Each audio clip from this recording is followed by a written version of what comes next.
Welcome to the Voices for Change virtual tour.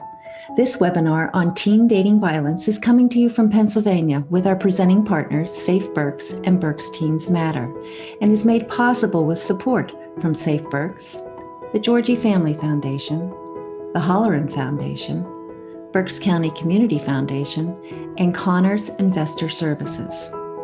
Our panelists include Natasha Turczynski, Primary Prevention Specialist for Safe Berks, Bethany Bower, Berks Teens Matter Project Manager, and today we are joined by two amazing young women who experienced teen dating violence in high school and are here to share their experiences with us, Natalie and Jaslyn.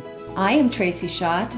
I'm a filmmaker, former social worker, and the creator and founder of Voices for Change, and I'm very honored to be here in the presence of such wisdom.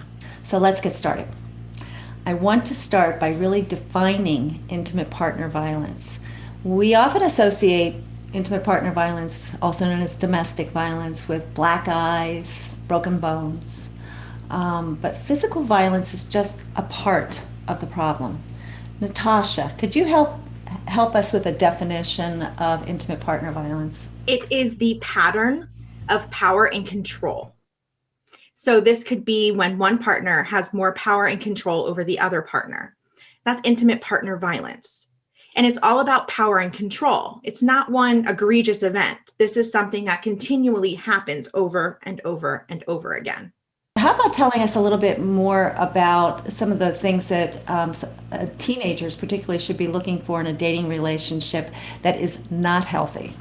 So teen dating violence is extremely common in the United States, and it affects millions of teens every year. According to the data by the CDC, 1 in 11 female high school students and 1 in 15 male high school students have experienced physical violence by a dating partner in the last year. 1 in 9 females and 1 in 36 males of high school students have experienced sexual violence by a dating partner in the last year. It is extremely common. 26% of women and 15% of men who have experienced physical violence, sexual violence, or stalking by an intimate partner in their lifetime had it occur before the age of 18.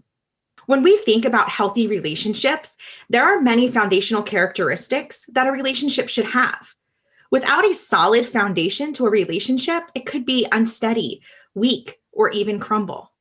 Some of these characteristics could include equality, meaning there is no imbalance of power like we talked about. No partner has more power or control over the other. Another quality is communication.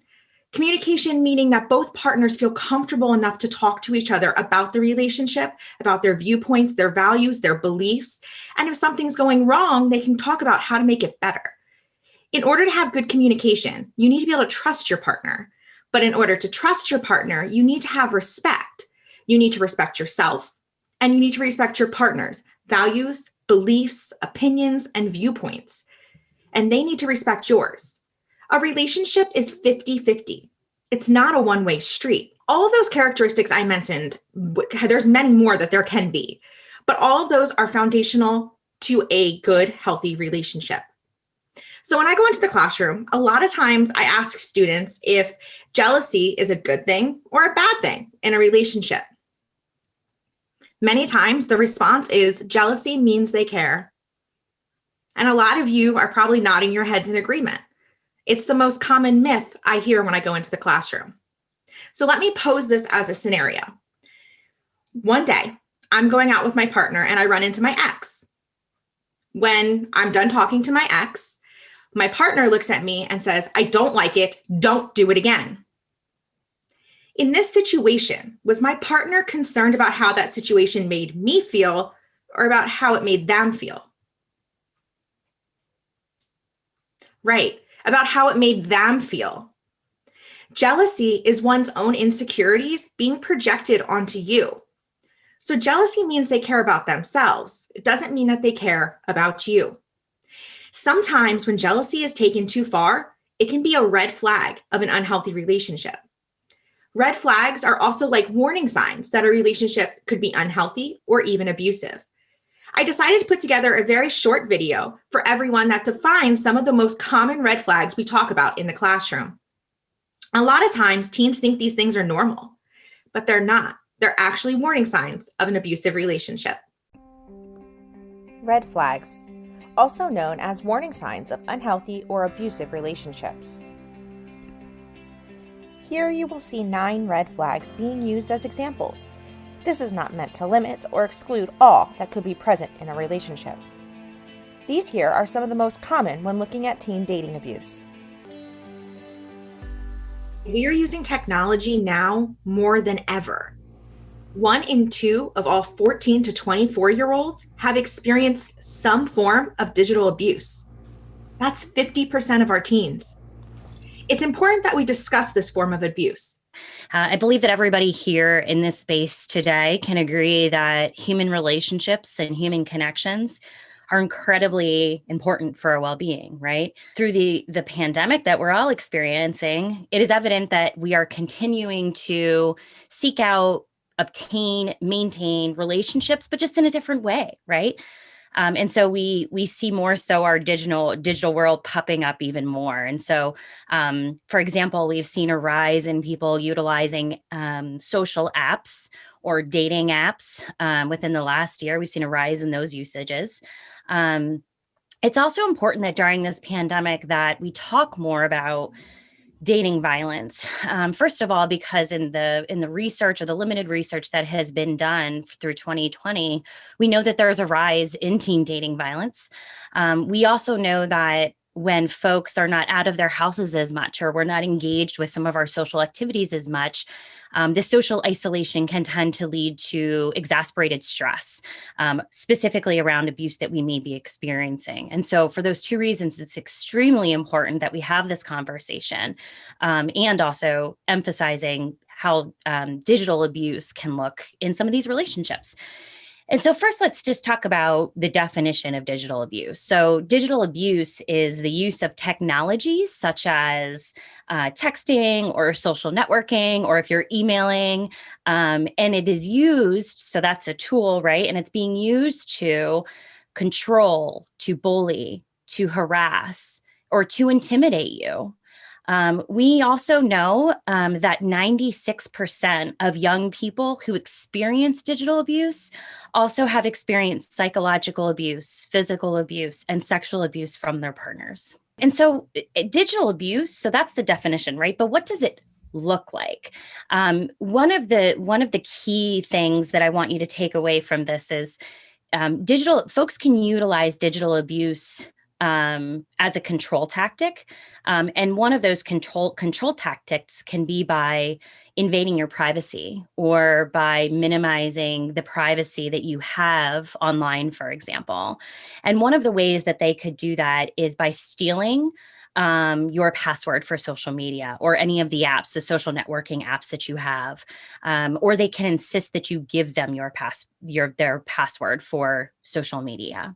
Another thing that they can do is tell you who you should be friends with, who you shouldn't be friends with on social media, right? And that goes back to that conversation that Natasha was mentioning about excessive jealousy, right? That's just another example. Your partner could also try to keep track of you through social media, or also we've seen this happen before where folks are putting spyware or tracking tools or software into your device. So again, another way for them to minimize the privacy that you have in your digital world. And we also see digital abuse when your partner might be putting you down or minimizing you in posts or in comments. Again, going back to those red flags and thinking about, putting you down or minimizing you or embarrassing you in public. Just another tactic is to use that through the digital world.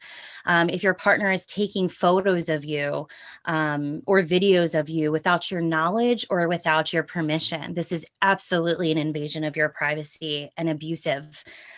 Pretends to be you on social media. This can be incredibly harmful. Again, going back to what I mentioned earlier, that this isolation that we're experiencing during this digital world can lead to more stress related to the abuse and more danger for us. So pretending to be you on social media might isolate you from your social networks. It also may look like your partner sending you negative messages, emails, text messages, sending unwanted or explicit photos to you or asking that you send them in return. Keep in mind that it is illegal to send photos of folks that are under the age of 18 that are in a sexual nature. It's illegal to send them as well as to have them on your own. If your partner is looking through your phone, another act of abuse, or if they're texting you or calling you all the time and making you feel bad for not responding, right? So this goes to some pointers or some things that I want you all to remember is that you have the right to turn off your phone, to back off from social media at any point that you want to. And if your partner is making you feel badly about that, that is a sign of abuse or a red flag that we want you to be wary of. Something else that you can do in the digital world is you can change your privacy settings. You can change if people can find you on social media. You can change what contact information you have. You can change whether or not people can see you on a friends list, for example. Something also that is a really important takeaway is when you're on social media, be aware if you're tagging yourself or you are checking in somewhere, right? If you are in an abusive relationship, this is just another tool that your partner will utilize to follow you and track you. And in addition to that, if you are a friend who is a friend of a victim or who is experiencing this, also check in with your friends, right? And get their permission for when you want to tag them or check in with them. And then finally, if you are finding yourself in an abusive situation, keep in mind that if your partner is abusing you digitally, that it may be impossible or really hard for you to seek out help on your device. So maybe ask a friend or a trusted family member or go to a library or your local domestic violence center and try to access help that way.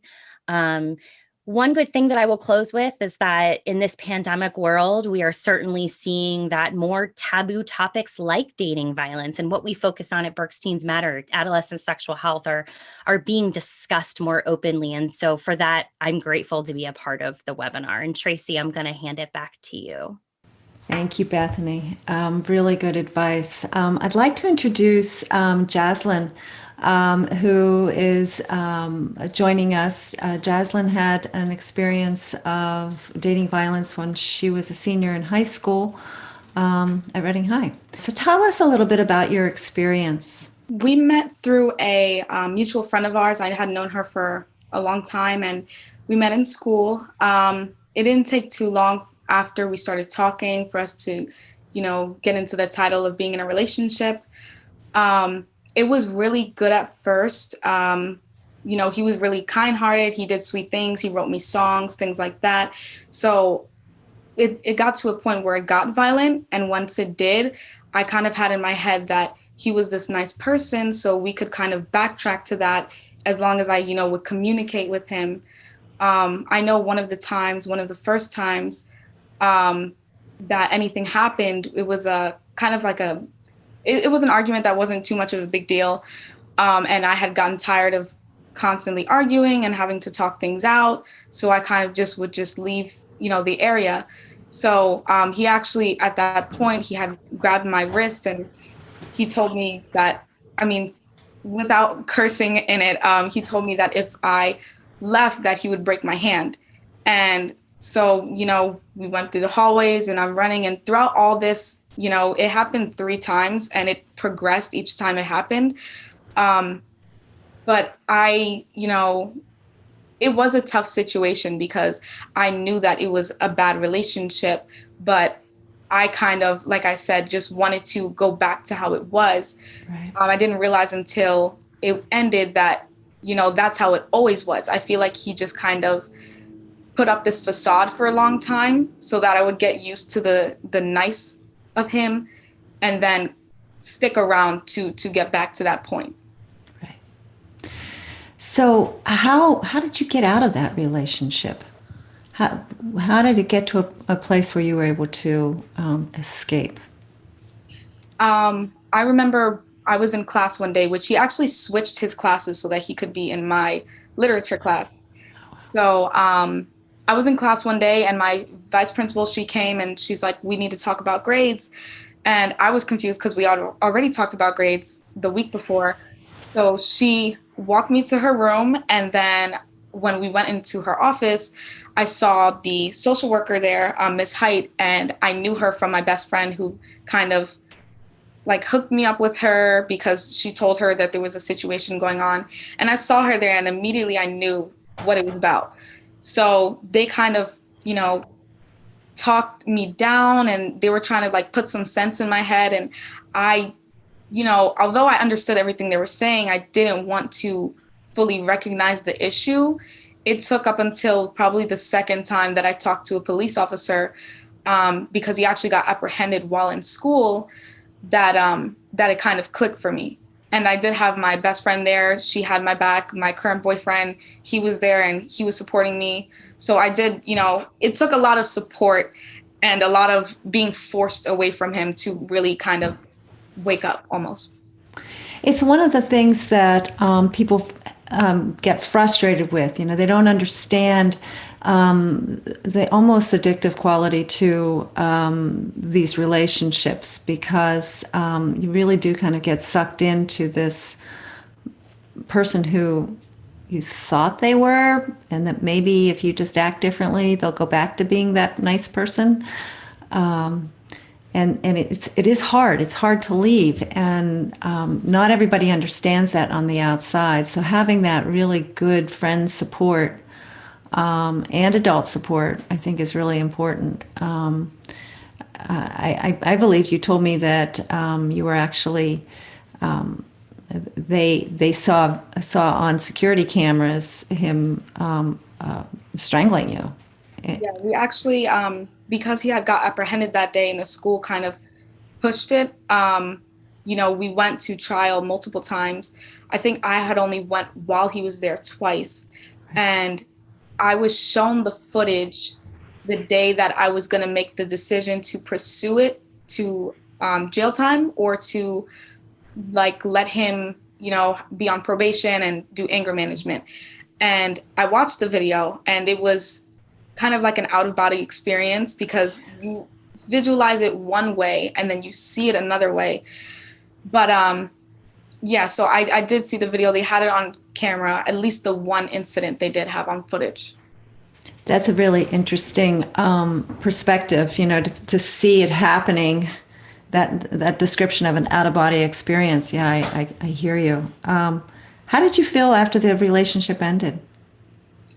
At first, I was still trying to, make sense of it and once he gets out of anger management, then he's going to be better and then we can, try to work on things. And it took some time, again, with the support that I had. And I just want to note that my vice principal and Ms. Height, the social worker, they were excellent. And I really appreciate what they did for me because they kind of woke me up out of that space. But it did take some time. And then once, I was out of it, it felt a lot better because I realized, what actually happened. And it wasn't just a one-time thing or he was angry. It was something that was consistently going to happen.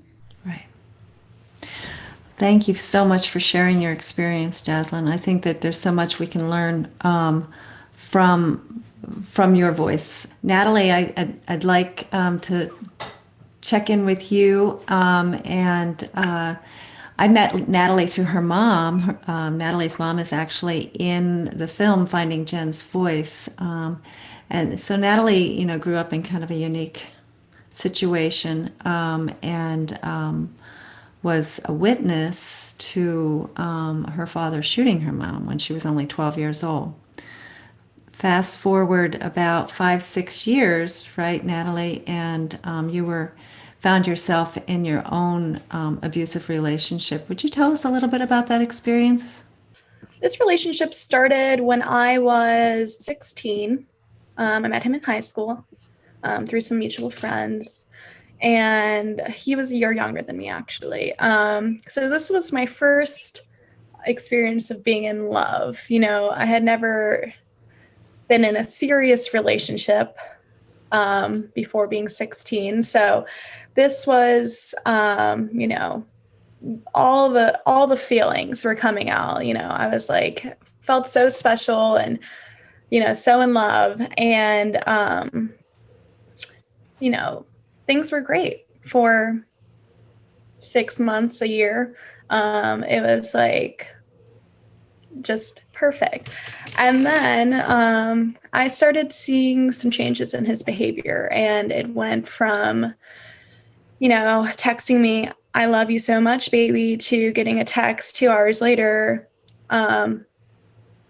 pretty much calling me a stupid whore and calling me names and dragging me down. And a lot of this was rooted in jealousy. And I know Natasha talked about jealousy a little bit.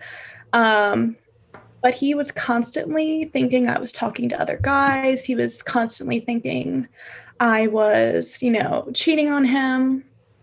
And I was like, you know, I had no idea where this was coming from because I had never done anything to create any lack of trust in a relationship. Turned out it was projection, and he had been cheating on me, which I also forgave, and kept thinking, oh, he's going to change. He's going to stop sending me these messages, and he's going to stop cheating on me, and we're going to be in love. And so the messages escalated. And at one point, I was getting messages a few times a week, and they were on such different random levels. It would literally go from "I love you" to "I hope you kill yourself," and your dad should have shot you instead of your mom. And to send a message like that, it's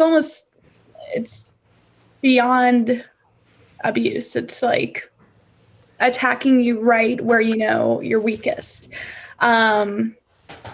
And so it's almost worse than physical abuse. It is, because it's, you know, you share your experience of something that traumatic, and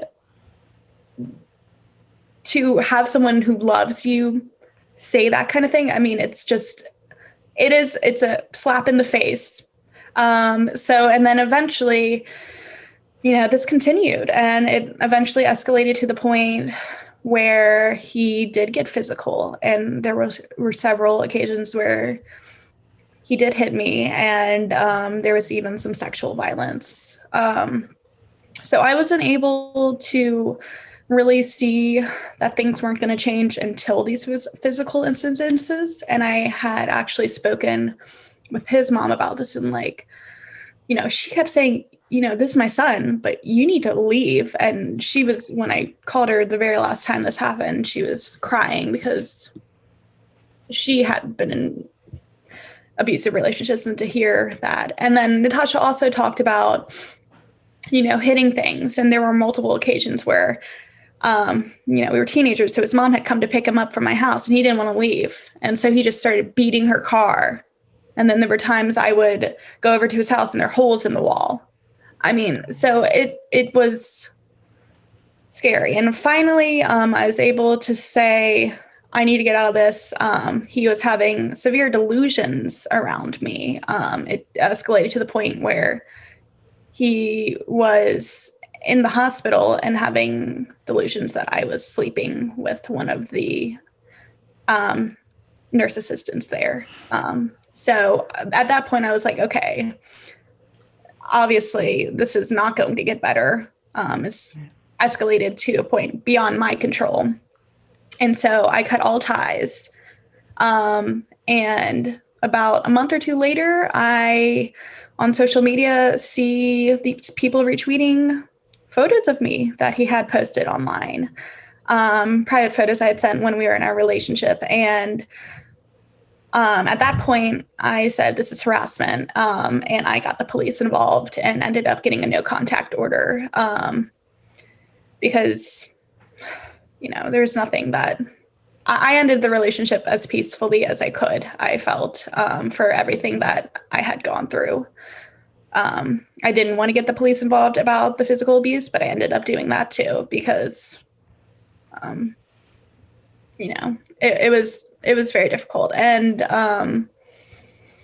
Yeah, so I'll end there and see if you have questions for me, Tracy. Yeah, so I think that, one of the things that we've talked about is that there are long-term consequences from being in an abusive relationship at any age, but I think particularly when you're a teen, you carry some of those, those bruises go away, fade, broken bones heal, but the emotional layover from an abusive relationship can last. Can you talk a little bit about what that's been like for you? Sure. So I'm now 23, and this happened from the time I was about 16 to 18. It's kind of the period. And so I have found myself now as a young adult trying to date, and I just can't seem to make connections. And I am well aware that this is because of my first relationship was so unhealthy. I have this defense mechanism of not wanting to make connections. And so, I've had issues with intimacy. I can't seem to make those connections. And it's like, I know when I feel safe, I'll be able to again, but 6 years later, and I'm still experiencing this, and I have severe anxiety because for a long time, he lived 10 minutes away from me. So every time I would go to the store, I was afraid I would run into him. Going to the same school, knowing the same people, I was afraid I would go to a party when I was younger and he would be there, or, so I really isolated myself. And I feel like I've worked through some of that now. And I really want to emphasize how important it is if you have experienced intimate partner violence or any kind of abuse in a relationship, to seek help. And whether that be at your local DV organization and kind of getting some resources from them, or seeing a therapist and just kind of working through some of those experiences, because otherwise they do haunt you. And I definitely think I have some PTSD from it.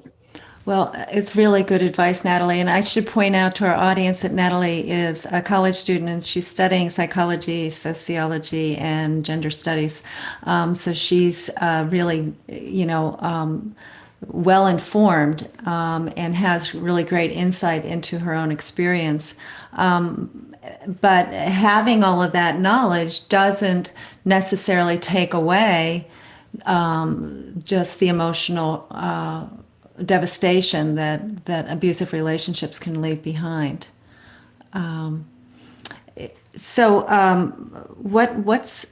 has helped you the most? For me, I think definitely seeing a counselor and kind of working through those issues. And honestly, I've just been really patient with myself because I understand that, what I went through both in this abusive relationship as well as the relationship I grew up watching my parents in, I'm being patient with myself because I understand I haven't had a normal experience of what love and intimacy are supposed to look like. I haven't had this. So I understand that it might take me a little longer to feel safe and feel comfortable in a relationship. It might take me, just waiting a little bit longer because I see, people getting engaged and I'm like, I'm just not there. I'm just, and I know when I meet the right person, it'll happen, but I'm just being patient with myself.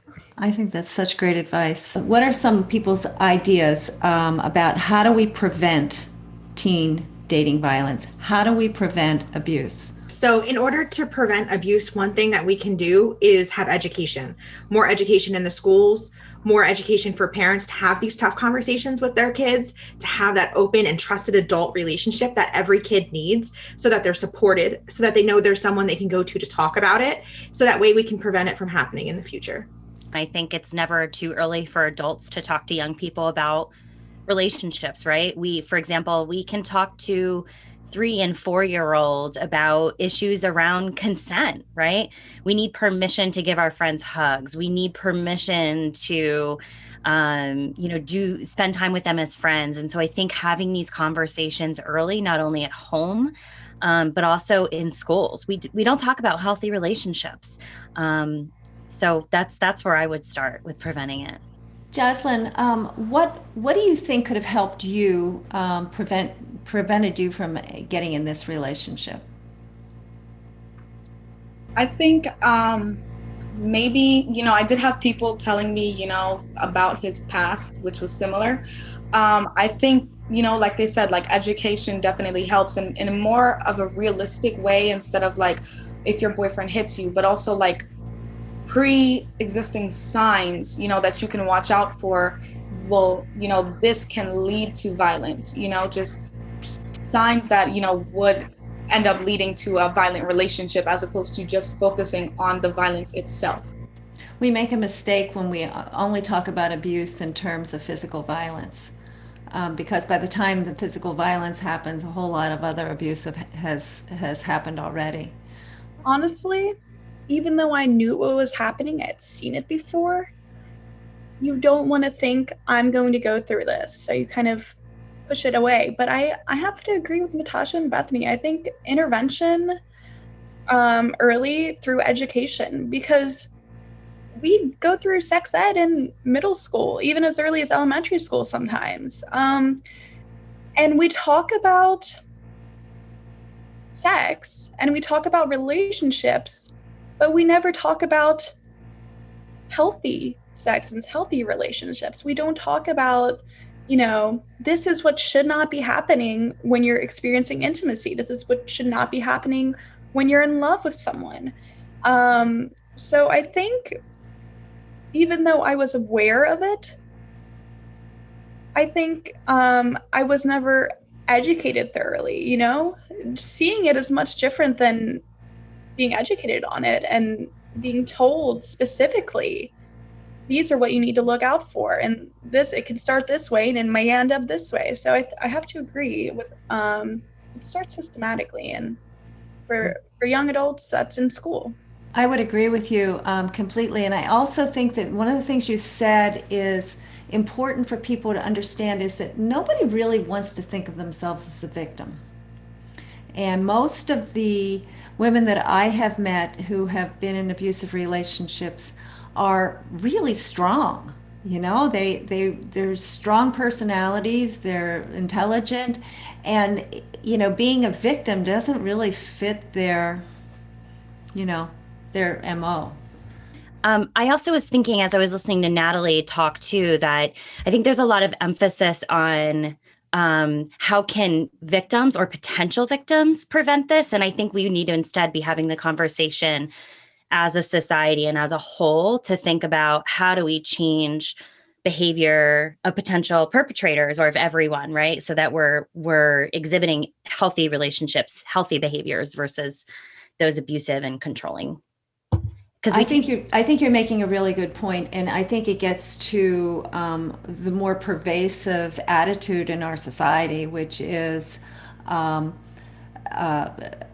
preventing rape, abuse, violence is the victim's responsibility, as opposed to our society's responsibility of punishing and raising expectations in terms of the behavior of people who are doing the abusing. I'd like to ask Jocelyn, what could have helped you get out of that relationship? What was the most important thing that you could have heard from a friend?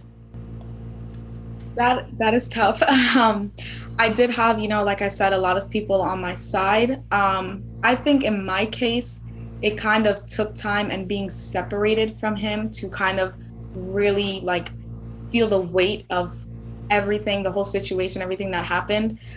But I think just support, I think, a lot of times people are a little aggressive with their support because they're frustrated. I had friends that are like, just leave. And it's like, I know, the violence is occurring. That's not the issue. The issue is I also saw him as a good person. So I think just support is the main thing, and you can be firm with it, but there's a difference between being firm and aggressive. You can be soft and be firm at the same time with somebody that you're trying to support. Yeah, so if you're trying to help somebody and they're not reacting the way you would like them to, I think the one message is don't abandon them. Still let them know that, you might not agree that with their decision to stay in the relationship, but that you're still in their corner. They need to know that they have support. The bottom line is, sometimes people just need you to listen and let them know that you're going to listen to them non-judgmentally. And that can be hard to do, especially when you're afraid for them. But that's how you become a good friend. It's also how you learn. And so I want to thank you all for taking this time to learn about this very difficult subject. Intimate partner violence is a huge problem in our society. 1 in 4 women are physically abused in her lifetime in the United States. 1 in 3 worldwide. The statistics are horrific. And it's only going to change when we all come together and do our part and educate ourselves. So that's the reason for these webinars, is to give people an opportunity to learn more. Again, I want to thank Safe Berks and Berks Teen Matters. I especially want to thank Jocelyn and Natalie for sharing their very intimate experience with all of us so that we can learn from them. I have a very strong belief that as much research and knowledge as all the experts have, the real experts in this experience are people who have gone through it, and your bravery in sharing that is so very much appreciated. Voices for Change is a grassroots organization committed to elevating the voices of survivors of intimate partner abuse and providing educational content. Our vision is a world where gender-based violence is no longer tolerated. Learn more about how you can help at voicesforchange.net.